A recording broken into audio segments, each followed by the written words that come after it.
The text arrived at 11:47 a.m. on a Thursday. I was in my office on the 19th floor of Sterling Capital, reviewing quarterly reports for a portfolio worth more than most people would earn in 10 lifetimes. Don't come. My mother doesn't want you here. 8 words. No punctuation. No explanation. Just a command delivered like I was staff. I read it twice. Set the phone face down on my desk. Return to my spreadsheet. My assistant knocked 15 minutes later. Mrs. Chan? Your 12:30 is here early. Give me 5 minutes. She hesitated. Are you all right? I looked up. Smiled. Fine. Just finishing something. The door closed softly. What she didn't know, what no one in that building knew, was that I'd been preparing for this moment for 11 months. Every spreadsheet I'd built, every document I'd filed, every conversation I'd recorded. This wasn't a surprise. This was the confirmation I'd been waiting for. My name is Sarah Chen. I'm a senior portfolio manager at one of the most aggressive private equity firms in Manhattan. I manage $840 million in assets. I've never missed a projection by more than 2.3%.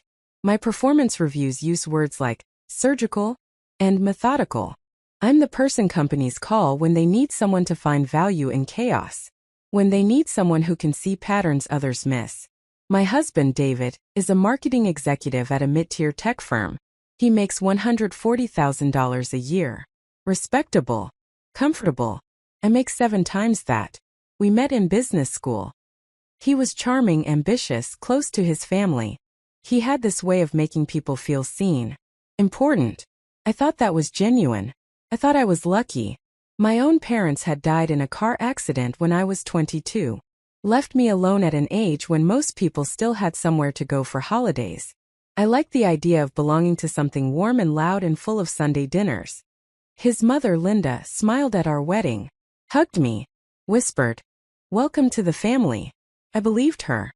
The first request came 3 months after the wedding. "Sarah, David mentioned you work in finance." We were at their house in Westchester. Thanksgiving. The dining room smelled like turkey and expensive candles. Linda was serving pie, moving around the table with the practiced grace of someone who'd hosted 1,000 dinners. "I do. His father and I are looking at retirement accounts. Would you mind taking a look? Just informally. We'd love your professional opinion." She said it casually, like asking someone to pass the salt. I said yes. Of course I said yes. I spent 6 hours restructuring their portfolio, moved them from high-fee mutual funds to a diversified index strategy, built them a withdrawal plan that would last 30 years, saved them roughly $18,000 a year in hidden costs. Linda sent a fruit basket to my office. The card said, "You're a blessing." Then David's brother needed help with a mortgage application. I spent a weekend reviewing his finances, connected him with a loan officer I knew, got him a rate half a point lower than he'd been quoted. Then his sister wanted advice on her small business loan. I restructured her debt, saved her business. Then Linda's sister needed an introduction to a real estate attorney. I made the call, attended the meeting. I said yes every time. I thought that's what family meant, until the requests started changing. "We're short this month. Just $3,000. Insurance went up." David said it over breakfast. Casual, like mentioning the weather. I transferred the money that afternoon. 2 months later, Dad's medical bills. $7,500. Insurance won't cover it. "We'll pay you back." I paid. For months after that. The roof. Emergency. $12,000. "It's urgent." I paid. David delivered each request like it was already decided, like my money was a shared resource. Community property. Like saying no would make me the villain. I kept a private ledger, hidden in an encrypted file on my laptop. Just numbers and dates. $127,000 over 4 years. Not once did anyone pay me back. Not once did anyone say thank you after the first time. And slowly, carefully, I started to notice something else. At family dinners, I was introduced as David's wife. Never by name. Never by profession. When I spoke about work, Linda would smile vaguely and change the subject. When I mentioned a major deal closing, something that would be celebrated at any other table, David's father would nod politely and ask David about his latest marketing campaign. At their Christmas party, Linda introduced me to her friends as the one who helps us with money things. I stood there in a dress that cost more than their monthly mortgage payment. Smiled. Said nothing. David squeezed my hand. She's being modest. Sarah's incredibly successful. Linda laughed. Warm. Dismissive. Well, we're lucky she's generous. The word sat in my chest like a stone.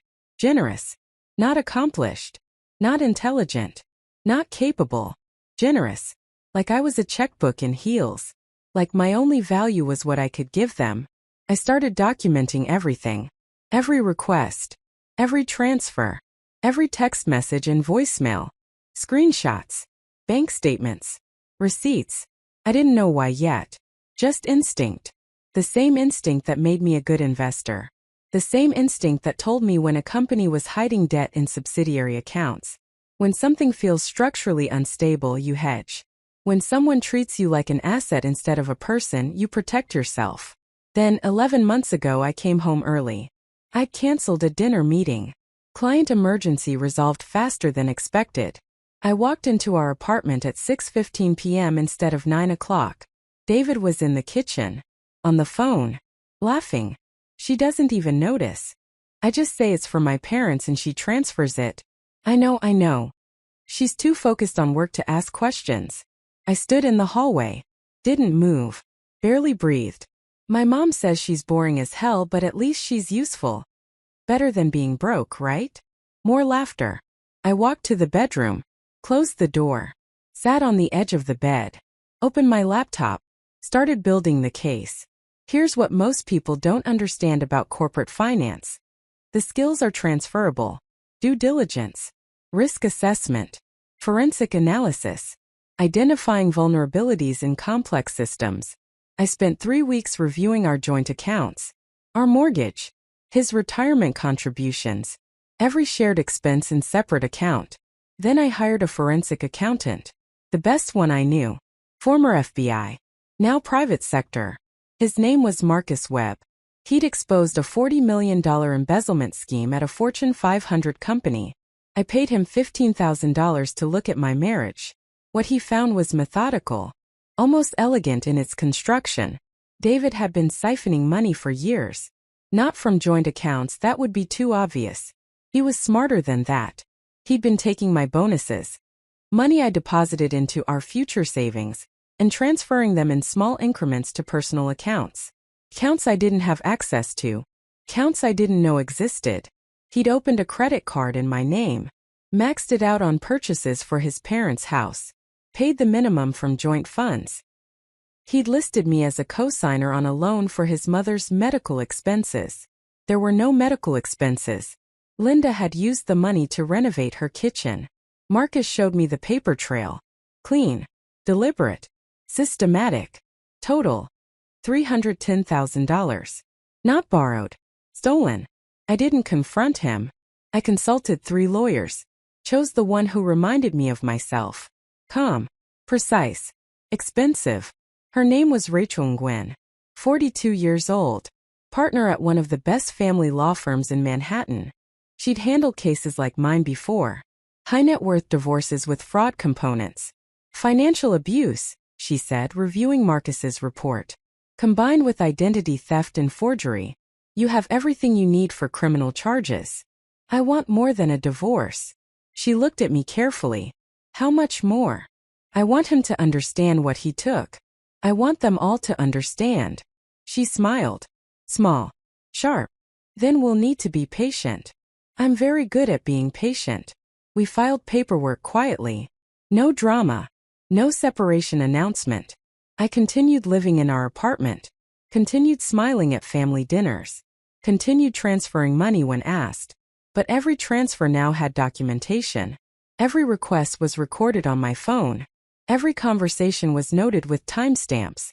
Rachel was building something airtight. And I was waiting. David never suspected. Why would he? I'd been compliant for 6 years. I'd been the perfect silent ATM. What he didn't understand was that compliance and strategy look identical until they don't. If you've ever felt underestimated or taken advantage of, Leave a comment below. You're not alone. And sometimes the quietest people are the most dangerous. The text came during David's parents' 40th anniversary party. They'd planned it for months. Rented a country club in Connecticut. Hired a jazz band. Invited 200 people. I'd paid for the photographer. $4,500. I'd paid for the floral arrangements. $3,200. I'd paid for Linda's dress alterations. $800. Don't come. My mother doesn't want you here. I was in my office when it arrived. I told David I'd meet him there after work. He'd nodded. Said nothing about his mother's feelings. I stared at the message for a long time. Then I called Rachel. It's time. You're sure? Yes. I'll meet you there. I hung up. Opened my desk drawer. Removed an envelope. Inside were divorce papers. Signed by a judge that morning. I'd waited for this exact moment. I arrived at the country club at 7:15 p.m. The valet tried to stop me. Ma'am, I don't see your name on the list. I'm David Chen's wife. He hesitated. Checked his list again. Let me through. I could have caused a scene. Could have made him call inside. But I didn't need to. The ballroom was full. White tablecloths. String quartet playing something classical and expensive. Linda wore a gold dress and held court near the bar, surrounded by friends and relatives. David saw me first. His face went white. He crossed the room quickly. Grabbed my arm. What are you doing here? Celebrating your parents' marriage. I told you not to come. You don't get to tell me anything anymore.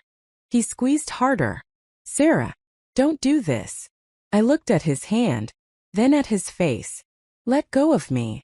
Something in my voice made him step back. I pulled my arm free. Walked to the center of the room. Linda noticed. Her smile froze. She moved toward me. I stood near the microphone stand. Didn't touch it. Didn't need to. Excuse me. The room quieted. Not completely, but enough. I'm Sarah Chun. Some of you know me. Most of you don't. That's intentional. David moved toward me. Rachel appeared from the crowd. She'd been waiting outside. Blocked his path with the subtle authority of someone who'd done this before. I continued. I've been part of this family for 6 years. In that time, I've contributed over $310,000 to various needs. Medical expenses, home repairs, emergency loans, education costs, vacations, renovations. Linda's face was red. Sarah, this isn't appropriate. I kept records, I said. Every transfer. Every request. I also discovered that $310,000 wasn't borrowed. It was taken. Without my knowledge. Using forged signatures. Credit cards opened in my name. Loans I never agreed to co-sign. The room was silent now. Someone's champagne glass clinked against a table. I filed for divorce 3 weeks ago. The papers were served to David this morning at his office. I also filed a civil suit for financial fraud and identity theft. My attorney has documentation of every transaction, every forged signature, every lie. I looked at Linda. You told your friends I was generous. You were right. I've been very generous. With my money, my time, my silence. I turned to David. You told your brother I was too focused on work to notice. You were wrong. I pulled the envelope from my bag. Set it on the nearest table. That's a detailed accounting of every dollar, every request, every transfer. It's also been filed with the court. Your guests are welcome to review it. I walked toward the exit. Rachel followed. Behind me, the room erupted. Voices. Shouting. Linda's voice rising above the rest. I didn't turn around. The divorce took 4 months. I kept the apartment. David lost his claim to my retirement accounts. The court ruled the $310,000 was marital fraud. The civil suit settled out of court. David didn't have the resources to fight. He didn't have the resources for much of anything anymore. He repaid $180,000. It's all he had. His parents refinanced their house to cover their portion. The rest was written off as a loss. I donated every dollar to a women's financial literacy nonprofit. I didn't need the money. I needed them to understand what they'd taken. David lost his job. Word travels fast in certain industries. Financial impropriety looks bad on anyone's record. Linda stopped hosting dinners. Stopped posting on social media about her perfect family. I heard through a mutual acquaintance that she tells people I destroyed their family over money. She's right. I did. I'm 35 now. I still work at Sterling Capital. Just closed a deal worth $200 million. Got promoted to managing director. My assistant still asks if I'm alright sometimes. I always say yes. Because I am. I learned something important that day in the country club. Silence isn't weakness. Patience isn't passivity. And revenge doesn't have to be loud to be complete. Just has to be precise. What would you have done in my situation? Would you have stayed silent or burned it all down? Drop your thoughts in the comments. I read every single one. I'm asked sometimes if I regret it, if I wish I'd handled it differently. The answer is no. I gave them 6 years of generosity. They gave me clarity. That's a fair trade. And now when someone asks me for help, I know exactly what questions to ask first. Not how much do you need, but what makes you think I owe you anything? It's a better question. Trust me,